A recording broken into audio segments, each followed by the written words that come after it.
तो last time हमने क्या पढ़ा था, हाइड्रोजन स्पेक्ट्रम पढ़ा था, जिसमें हमने क्या पढ़ा था, लाइमन सीरीज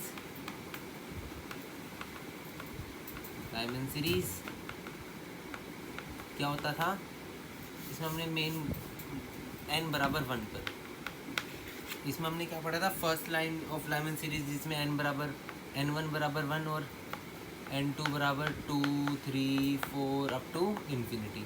ऐसी सेकेंड लाइन में n1 बराबर 1 और n2 बराबर 2 छोड़ के आगे 3 4 5 6 अप टू इन्फिनिटी। ऐसी थर्ड लाइन में n1 तो 1 ही रहेगा, इसे चेंज नहीं करना लाइमन के लिए, और n2 क्या होगा, इसमें 3 हो गया तो इसमें रहेगा 4 5 6 अप टू इन्फिनिटी। इसे हम क्या कहते थे, एच अल्फ़ा n1, मतलब इसे हम कहते थे फर्स्ट लाइन को हम कहते हैं एच अल्फ़ा, इसे एच बीटा, इसे एच गामा, इन्फिनिटी वाले को हम कहेंगे एच इन्फिनिटी। ऐसे ही हमने बाल्मर के लिए पढ़ा था, इसमें बस n1 की वैल्यू 2 हो जाएगी, बाल्मर के लिए क्या होगा, n1 की वैल्यू क्या हो जाएगी 2, और जो n2 होगा वो 3 से स्टार्ट होगा, n2 बराबर 3 होगा फर्स्ट लाइन के लिए, n2 बराबर 4 होगा सेकेंड लाइन के लिए, और n2 बराबर इन्फिनिटी होगा लास्ट लाइन के लिए। हमने ऐसे ही कुछ पढ़ा था। आज इस पे आज क्वेश्चंस करेंगे, इस पे ढेर सारे क्वेश्चंस करेंगे हाइड्रोजन स्पेक्ट्रम के ऊपर। तो पहला क्वेश्चन नीट 2017 का, बिल्कुल बेसिक सवाल, और मैंने आपको कल फॉर्मूला भी बताया था, जो आज सारे क्वेश्चंस में लगभग ये फॉर्मूला लगेगा, 1/λ बराबर r z स्क्वायर 1/n1 का स्क्वायर माइनस 1/n2 का स्क्वायर। ये फॉर्मूला सारे क्वेश्चंस पर लगेगा। तो आप पहला क्वेश्चन नीट 2017 का करें। क्वेश्चन कह रहा है the ratio of wavelength of last line of Balmer series and last line of Lyman series, मतलब lambda last of Balmer of lambda last line of Lyman series की रेशियो निकालनी है। हमें पता है, पहले चलो बाल्मर की बात करते हैं। बाल्मर के लिए कि 1/λ क्या होगा, लास्ट लाइन है, लास्ट लाइन ऑफ बाल्मर है, बाल्मर बराबर n1 क्या होगा हमारा 2, बाल्मर के लिए पढ़ा है, और लास्ट लाइन क्या है, लास्ट लाइन मतलब n2 बराबर इन्फिनिटी। तो इसके लिए फॉर्मूला क्या होगा, आर जेड स्क्वेयर 1/2 का स्क्वायर माइनस 1/इन्फिनिटी। ये तो हो जाएगा भाई 0, मतलब इसका कोई काम नहीं है, हटा दो इसे, अपॉन। अब लाइमन की बात करें तो इसमें n1 बराबर 1 और n2 इसमें भी लास्ट लाइन है तो इन्फिनिटी। तो हमारा यहाँ पे 1/λ हो जाएगा are Z square, same atom की बात हो रही है तो इनका तो ये तो कटेंगे ही, 1/1 का स्क्वायर माइनस 1/इन्फिनिटी। ऐसे ये भी 0 हो गया, इन दो का रेशो ले लो तो क्या आएगा, ये है बाल्मर का, ये है लाइमन का। मान लो ये λ1 है, ये λ2 है, हमें λ1/λ2 की रेशियो निकालनी है, ठीक है। तो ये कटा तो यहाँ पे ये कटा तो यहाँ पे होगा, मैं इसे मिटा देता हूँ, तो हमारा होगा λ2/λ1 और यहाँ पे होगा 1/4 बटे में 1/1। ये कटा तो ये हो जाएगा क्या हो जाएगा, ये जाएगा ऊपर, तो हमारा λ2/λ1 क्या आ जाएगा 1/4। हमसे क्या पूछा है, λ1/λ2, इसका रेसिप्रोकल कर दो, λ1/λ2 क्या हो गया 4/1, ये हमारा हो जाएगा answer. Lambda Lyman upon lambda Balmer की रेशियो क्या आई 4:1, लास्ट लाइन की। और नेक्स्ट क्वेश्चन मिटा दे इसे, ठीक है। नेक्स्ट क्वेश्चन BM शर्मा का बहुत अच्छा क्वेश्चन, ठीक है, ये भी आसान है, बिल्कुल फंडामेंटल क्वेश्चन है। क्वेश्चन कह रहे ध्यान से सुनो, in terms of Rydberg constant the shortest wavelength मतलब लैम्डा मिनिमम, कल बताया था क्या, और उससे 2-3 लेक्चर पहले भी बताया था कि ये आएगा हाइड्रोजन स्पेक्ट्रम में, अभी बताता हूँ। क्वेश्चन सुनो, the shortest wavelength in Balmer series of hydrogen atom having wavelength, option दे रखे 1/r, 4/r, 3/2r and 9/r। हमें क्या बताना है, ratio of shortest wavelength in Balmer series of hydrogen atom of wavelength, मतलब हमें वन लैम्डा मिनिमम कैलकुलेट करना है आर के टर्म्स में, राइडबर्ग कांस्टेंट के टर्म्स में। अब बात सुनो, लैम्डा मिनिमम क्या होता है, मैंने आपको कल भी बताया था। लैम्डा मिनिमम की बात करें मतलब ये एनर्जी मैक्सिमम अब्जॉर्ब कर रहा है, और ये एनर्जी मैक्सिमम अब्जॉर्ब कब करेगा, जब ये n1 हमारा क्या होगा, बाल्मर के लिए क्या होता है 2, और n2 क्या होगा हमारे पास इन्फिनिटी। इसे हम क्या कहेंगे, लास्ट लाइन। मैंने आपको बताया था लैम्डा मिनिमम के लिए लास्ट लाइन और लैम्डा मैक्सिमम के लिए फर्स्ट लाइन, कल बताया था, कल का लेक्चर देखो अगर नहीं पता तो हमें क्या लैम्डा मिनिमम कैलकुलेट करना है, तो लिखो फॉर्मूला हमारा 1 लैम्डा मिनिमम बराबर आर, तो हाइड्रोजन एटम है तो z होगा 1 का स्क्वायर 1/n1, n1 बाल्मर के लिए क्या होता है 2 for Balmer, 1/2 square minus 1 infinity, because lambda minimum में तो हम क्या लेंगे लास्ट लाइन स्पेक्ट्रम। ये हो गया 0, इसे हटाओ 0 हो गया, तो ये आया लैम्डा मिनिमम बराबर ये हो जाएगा 4 और ये r का r, तो लैम्डा मिनिमम क्या आ गया 4/r। ये ऑप्शन हमारा करेक्ट आया समझ में, बिल्कुल आसान क्वेश्चन था। नेक्स्ट क्वेश्चन फिर से BM शर्मा का क्वेश्चन कह रहा है the ratio of minimum to maximum wavelength in Balmer series. वही आगे देखो, minimum wavelength lambda minimum upon किससे पूछा है बाई लैम्डा मैक्सिमम, ये पूछा हमसे। बाल्मर सीरीज है मतलब n1 बराबर 2 और n2 बराबर infinity for minimum, and for maximum क्या होगा n2 बराबर 3, बिल्कुल पास वाला। मैक्सिमम के लिए इससे जस्ट अगले वाला, मतलब first line spectrum of Balmer मतलब n1 बराबर 2 एंड n2 बराबर 3। आओ लैम्डा मिनिमम कैलकुलेट करते हैं, 1 lambda minimum equals to r, कोई z तो कटेगा ही, तो इसे हम छोड़ दें, rz तो वैसे ही कटना है, हम डायरेक्ट लिख लेते हैं। हमें कौन देख रहा है कि हमने कैसे निकाला है, 1/2 स्क्वायर n1 का स्क्वायर 4 माइनस इन्फिनिटी है, तो ये तो हो जाएगा 0, और लैम्डा मैक्सिमम क्या होगा, ये भी rz कटेगा तो ये छोड़ो इसे, ये होगा 1/n1 स्क्वायर मतलब 1/4, क्योंकि n1 2 है ना, माइनस n2 क्या है 3, मतलब 1/3 का स्क्वायर मतलब 9। इनका अब रेशो लो, यहाँ से तुम्हारे पास आएगी lambda maximum bye minimum, lambda maximum bye minimum आएगी, वो क्या आएगी, एलसीएम लेना है इसका एलसीएम मैं इसे मिटो के लेता हूँ, ठीक है। ऊपर था हमारे पास 1/4 माइनस 0, मतलब यहाँ पे तो सिर्फ 1/4 था, और यहाँ पे था क्या था 1/4 माइनस 1/9, मतलब 36 एलसीएम आ गया, मतलब 9 माइनस 4, ये कटा 9 से, ये हो गया 9/5। ये हमारा आया लैम्डा लैम्डा मिनिमम का रेशो 9/5। हमसे क्या पूछा है, लैम्डा मिनिमम और लैम्डा मैक्सिमम, मतलब इसका रेसिप्रोकल कर दीजिए, तो lambda minimum by lambda maximum क्या हो जाएगा हमारे पास 5/9, हमारा आंसर हो गया। इतना आसान का क्वेश्चन था, इस चैप्टर से कोई मुश्किल क्वेश्चन आते ही नहीं है। अभी जे एडवांस का नेक्स्ट सवाल है 2011 का, देखना 2 लाइन का क्वेश्चन है, 2011 में पूछा है, ठीक है। नेक्स्ट क्वेश्चन जे एडवांस का 2011 का क्वेश्चन कह रहे सुनो, the wavelength of first spectral line in the Balmer series of hydrogen atom is 6561 angstrom. The wavelength of second spectral series in the wavelength of second spectral line in Balmer series is simply ionized helium ion.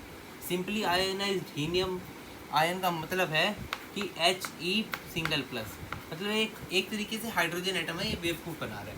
तो हमें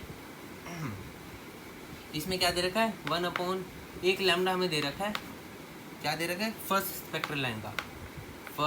spectral line का lambda दे रखा है हमें 65, लिख लेता हूँ 6561 angstrom, और हमसे क्या पूछा है lambda of second spectral line spectral line SL of helium ion.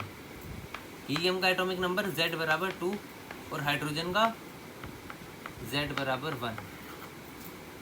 सुना? और इसका हमें सेकंड स्पेक्ट्रल लाइन पूछी है, और यहाँ पे किसकी बात हो रही है? बाल्मर की बात हो रही है। इस केस में हमारा N1 बराबर 2 बाल्मर में, और फर्स्ट स्पेक्ट्रल लाइन है तो N2 बराबर 3। इसमें सेकंड स्पेक्ट्रल लाइन है और बाल्मर है तो N1 बराबर 2 एंड N2 बराबर 4। बस हमें ये इससे ये निकालना है, रेशियो निकालना है। तो इसका हम लिखेंगे 1/λ। लैम्डा क्या है? 6561 बराबर R। Z मतलब 1 का स्क्वायर छोड़ो, उसे लिख दो, रहने दो, 1 का स्क्वायर तो 1 नहीं होगा। 1/N1 square minus 1/N2 square. N1 क्या है? 2। 1/4 माइनस 1/9 अपॉन 1/λ जो हमें पूछा है, हीलियम लिख लेते हैं, बराबर R। अब इसका एटॉमिक नंबर 2 है तो 2 का स्क्वायर क्या होगा? 4। यहाँ पे डॉट लगा दो, मल्टीप्लाई है, R इंटू 4। इसमें क्या 1/N1 मतलब 1/4 माइनस 1/N2 क्या है यहाँ पे? 4 मतलब 1 माइनस 1/16। इसे सॉल्व करोगे, वही सिंपल कैलकुलेशन है, सॉल्व कर लोगे, R से R कट गया, ये 1 से 1 कट गया। इसे सॉल्व करते ही आपके पास क्या आएगा? इसकी वैल्यू क्या आ जाएगी? मैं सॉल्व नहीं कर रहा, कैलकुलेशन बहुत लंबी हो जाएगी। इसकी वैल्यू आपके पास आ जाएगी, लैम्डा ऑफ हीलियम क्या आ जाएगा आपके पास? मैं बताता हूँ, 1215 एंगस्ट्रॉम। ये हमारा क्या हो जाएगा? आंसर। बताओ जी, एडवांस भी इतने फंडामेंटल क्वेश्चंस पूछ रहे हैं, तो देखो बाकी एग्जाम्स कैसे पूछते हैं। अभी हमने किए भी है क्वेश्चन। हाँ, नेक्स्ट क्वेश्चन। एक क्वेश्चन से पहले कंसेप्ट सुन लो, वही पुराना कंसेप्ट है, उसमें बस एक दो चीज़ मिक्स हो जाएगी। हमें पता है 1/λ बराबर RZ square 1/N1 square minus 1/N2 square, पता है। इसे हम कभी कभार म्यू भी कह देते हैं। यहाँ पे 1/λ हम इसे कभी कभार, वैसे फिजिक्स पे ज़्यादा यूज़ नहीं होता, हम इसे कहते हैं वेव नंबर, ये केमिस्ट्री में यूज़ होता है। वैसे बता दिया, मन किया मेरा, हमारा इससे लेना देना नहीं है, मिटा देते हैं, यहाँ पे रखते हैं 1/λ, ठीक है। अब हमें पता है c मतलब स्पीड ऑफ लाइट, c बराबर क्या होता है? f फ्रीक्वेंसी गुना वेवलेंथ, ये पता है, पता होगी ये बात। तो मेरा यहाँ से 1/λ क्या आया? क्या आया? f/c। अब यहाँ पे 1/λ यहाँ है, 1/λ यहाँ है, मैं इसकी जगह ये रख सकता हूँ, इधर रख सकते हैं भाई, इक्वल है, हमें पता है इक्वल है तो हम यहाँ रखेंगे। तो हमारा आएगा f/c बराबर RZ square 1/N1 square minus 1/N2 का स्क्वायर। अब c को वहाँ भेज दो, तो फ्रीक्वेंसी आ गई हमारे पास RCZ square 1/N1 square minus 1/N2 का स्क्वायर, ठीक है। ये आ गई हमारे पास फ्रीक्वेंसी। इस फॉर्मूले को आप कृपया करके याद रखें, क्योंकि नेक्स्ट क्वेश्चन इसी के ऊपर है, जेईई मेन 2018। इस क्वेश्चन को, इस फॉर्मूले को याद रखें कि फ्रीक्वेंसी बराबर RCZ square upon 1 minus into 1/N1 square minus 1/N2 का स्क्वायर। देखो हमने एक फॉर्मूला एनर्जी का भी निकाला था, वो भी यहाँ से आता है, बताओ कैसे आता है, मैं बताता हूँ। E बराबर HF पता है, मिटा देते हैं, हमें पता है E बराबर HF, मतलब एनर्जी की आ गई HF। तो C की जगह आप 2 सेकेंड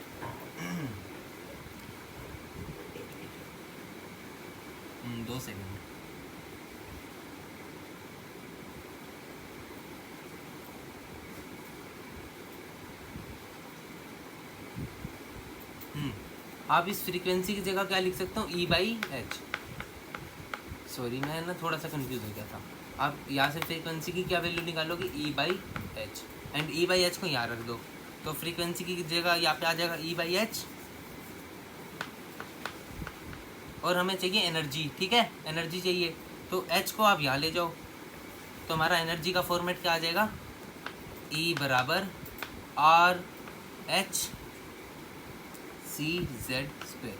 और एक और ख़ास की बात, ये सारी वैल्यू जो कांस्टेंट है ना, ये तो कांस्टेंट है, Rydberg constant, Planck constant, speed of light, ये वैल्यू पुट करने के बाद ही हमारा आता है 13.6 इलेक्ट्रॉन वोल्ट। जो हम एनर्जी में लिखते हैं ना, -13.6 into 1 minus n2 square minus n1 square, minus तो आता है यहाँ से कॉमन लेने से, और जो वैल्यूज हम पुट करते हैं यहाँ से आता है हमारा 13.6। ये वहाँ से एनर्जी का फॉर्मूला डेराइव हुआ है, वहाँ से एनर्जी का फॉर्मूला डेराइव हुआ है, यहाँ से एनर्जी का फॉर्मूला डेराइव हुआ है, यहाँ से एनर्जी का फॉर्मूला डेराइव हुआ है। आओ इसके ऊपर एक इस फॉर्मूले के, अभी मैंने आपको फ्रीक्वेंसी का फॉर्मूला लिखा है ना, उसके ऊपर एक जेईई मेन 2018 का क्वेश्चन करें। जेईई मेन 2018 का क्वेश्चन, क्वेश्चन सुनो, क्वेश्चन क्या कह रहा है। If the series limit frequency of Lyman series is mu L, ये है हमारी सीरीज लिमिट फ्रीक्वेंसी। इसका मतलब सीरीज लिमिट फ्रीक्वेंसी का मतलब लास्ट लाइन स्पेक्ट्रम कह रहा है, लास्ट लाइन, वो जो लिमिटिंग लाइन, मतलब वही लास्ट लाइन, मतलब लास्ट लाइन बोल लो, लिमिटिंग लाइन बोल लो, सीरीज लिमिट फ्रीक्वेंसी बोल लो, सेम बात है। लास्ट लाइन लिख लेते हैं, लिमिटिंग लाइन, जो उनसा पसंद है। Then series limit frequency of Pfund is, ये किसकी दे रखी है, लाइमन की दे रखी है, कितनी दे रखी है, म्यू है लास्ट लाइन। तो लाइमन क्या मतलब, n1 हमारा 1 हो गया और n2 हमारा इन्फिनिटी हो गया लास्ट लाइन में। हमें किसकी पूछी है, पी फंड की। ये जेईई में ना, ये पी फंड करेगा because it is free fund, just kidding. P fund की पूछी है, पी फंड में हमारा क्या होता है, n1 बराबर 4, यही होता है ना, नहीं 5 होता है, सॉरी। और लिमिटिंग लाइन या फिर लास्ट लाइन सीरीज पूछा, मतलब n2 इसका भी क्या होगा, इन्फिनिटी। रेशो ले लो जी, फ्रीक्वेंसी का फॉर्मूला बताया, यहाँ पे फ्रीक्वेंसी म्यू एल कह रहे थे तो म्यू एल लिख लेंगे। हमारा क्या जा रहा है, R C Z square 1 minus n1 square minus 1 upon n2 का स्क्वेयर, ये था फॉर्मूला। n1 की जगह 1 टिका हो तो 1 माइनस 1 का स्क्वेयर, और n2 तो इन्फिनिटी है तो ये पूरा टर्म 0, तो यहाँ पे लिखते हैं 1/1, बस शॉर्टकट मार रहा हूँ मैं। इसका लिख देता हूँ वी एल डैश, ये निकालना है ना हमें, बराबर आर सी जेड स्क्वायर, ये तो वैसे भी कटना है। और इसका क्या है, n1, ये n1 है, ये n2 है, तो इसका क्या है 1/5, तो 1/n1 स्क्वायर क्या हो गया, 1/25। और ये तो इन्फिनिटी है, ये भी 0 है, तो इसे भी काटो, ratio low, we L upon ये कट गया, तो हमारा यहाँ से क्या आया, एक सेकेंड, यहाँ से हमारा क्या आया, यहाँ से हमारा we L upon mu L dash, ये निकालना है, बराबर 25 ऊपर चढ़ जाएगा 25, तो वी एल डैश क्या आ गया 20 V L upon answer, it is our answer. हो गया सवाल, ओके, बिल्कुल आसान क्वेश्चन सर।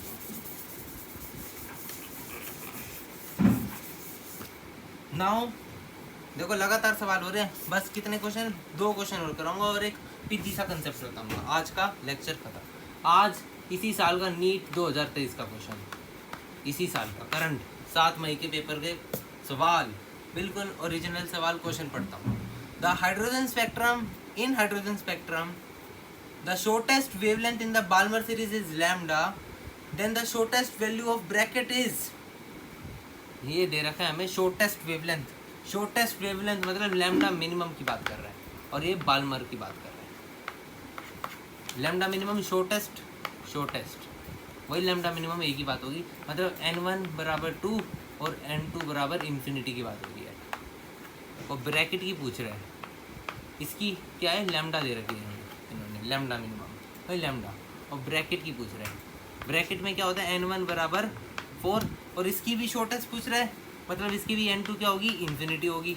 इसकी हमें लैम्डा डैश निकालना है, इसका दे रखा है लैम्डा बराबर, लैम्डा मिनिमम बराबर लैम्डा, तो हम लिखेंगे इसके लिए 1 अपॉन लैम्डा, आर जेड तो कट नहीं है तो उनको लिख के टाइम वेस्ट क्यों करें, 1 अपॉन n1 का स्क्वायर, n1 के 2 मतलब 1 अपॉन 4, बाकी वो तो 0 अपॉन 1 अपॉन लैम्डा डैश, ये क्या होगा 1 अपॉन 4 का स्क्वायर 16, ये तो इन्फिनिटी है फिर भी ये भी 0, तो काटो, लैम्डा डैश अपॉन लैम्डा क्या आया हमारे पास ये 2 मिनट में ऊपर लिख ले तो दिख नहीं रहा होगा। लैम्डा डैश अपॉन लैम्डा क्या है हमारे पास 16/4 मतलब ये देखो मैं लिख लेता हूँ ऊपर। हमारा यहाँ से क्या है लैम्डा डैश अपॉन लैम्डा मतलब 1/4 अपॉन 1/16 1/16 और ये 1/4 मतलब 4 मतलब लैम्डा डैश के आगे हमारे पास 4 लैम्डा आंसर। ये हम हो गया हमारा आंसर। लास्ट क्वेश्चन एंड एक पिदिशा concept JEE advance last question class खत्म करेंगे जेई एडवांस क्वेश्चन से। ये भी निहायती आसान क्वेश्चन है, हल्का सा दिमाग लग जाएगा। ठीक है, क्वेश्चन कह रहा है ध्यान से सुनना एक एक शब्द। An electron in an hydrogen atom undergoes transition from an orbit with quantum number n initial to n final. मतलब एन इनिशियल से कोई शेल से एन फाइनल शेल में गया हमारा इलेक्ट्रॉन, किसमें हाइड्रोजन एटम में। इतनी बात समझ में आई। अब मैं बोलने जा रहा हूँ वो ध्यान से सुनना। If V initial and V final are potential energy of electron, मतलब इनिशियल पोटेंशियल एनर्जी इसकी वी इनिशियल है और फाइनल पोटेंशियल एनर्जी इसकी वी फाइनल है। मतलब वी इनिशियल की बात कर रहा है, वी फाइनल की बात कर रहा है ऑफ इलेक्ट्रॉन। और क्वेश्चन में दे रहा है V initial upon V final क्या है हमारे पास 6.25 की रेशो में है। इतनी बात समझ में आई। ठीक है, then the minimum value of smallest value of n f is, इसकी बात कर रहा है कि ये स्मॉलेस्ट, इसकी स्मॉलेस्ट वैल्यू क्या हो सकती है इसके अकॉर्डिंग, जब इनकी इनिशियल और फाइनल पोटेंशियल एनर्जी की रेशो क्या है 6.25 है। ठीक है, अब इस क्वेश्चन को करने से पहले हमें इसका थोड़ा ज्ञान लेते हैं। तो पोटेंशियल टोटल एनर्जी हमारी क्या थी -13.6 इंटू Z²/n², और हमारी potential energy twice of potential total energy होती है, मतलब इंटू 2, मतलब ये हमारी एक तरीके से पोटेंशियल एनर्जी होगी ट्वाइस ऑफ काइनेट टोटल, वही होती है हमारी पोटेंशियल। अब हमें यहाँ से क्या दिख रहा है कि potential energy proportional to Z²/n² दिख रहा है कि ये एक सेकेंड में यार ऊपर potential energy proportional to Z² हमें एनर्जी के फॉर्मूले से ही दिख गया। अब मतलब VI/VF बराबर Z²/n² के प्रोपोर्शनल में, मतलब मैं ऐसे लिख सकता हूँ। अब हमें यहाँ पे n की बात कर रही है तो हम सिर्फ n का टर्म लेके चलेंगे। मतलब मैं लिख सकता हूँ VI/VF प्रोपोर्शनल टू N2/N1 का होल स्क्वायर। मतलब मैं लिख सकता हूँ रूट ऑफ VI/VF में स्क्वायर को मान लेगा बराबर N2/N1, और N2 क्या है, N फाइनल है, NF। N2 ना लिख के हम लिखते हैं NF, और NI क्या है हमारे पास, N1 क्या है, NI। और ये कह रहा है ये फर्स्ट ट्रांजिशन स्टेट से जा रहा है। ठीक है, ये फर्स्ट ट्रांजिशन स्टेट से जा रहा है तो हमारा NI क्या हो गया 2। अब इसकी रेशो क्या दे रखी है 6.25। 6.25 का अंडर रूट क्या होगा 2.5 बराबर NF/2। तो NF की वैल्यू क्या आ गई मिनिमम 5। इन्होंने पूछा है does undergoes transition with quantum number n initial से n फाइनल, मतलब हमें स्मॉलेस्ट वैल्यू ऑफ n पूछी है। स्मॉलेस्ट वैल्यू ऑफ NF कब आएगी, जब वो फर्स्ट एक्साइटेड स्टेट में जाएगा। इलेक्ट्रॉन कहाँ से जाएगा, ग्राउंड स्टेट से। तो हमारा n इनिशियल क्या हो गया 2, n फाइनल हमें निकाल लिया, मतलब n फाइनल क्या हो गया 5। ये क्वेश्चन आए समझ में? ओके, अब लास्ट टॉपिक पे चलते हैं। बिल्कुल छोटा सा टॉपिक है। टॉपिक का नाम है total number of spectral lines.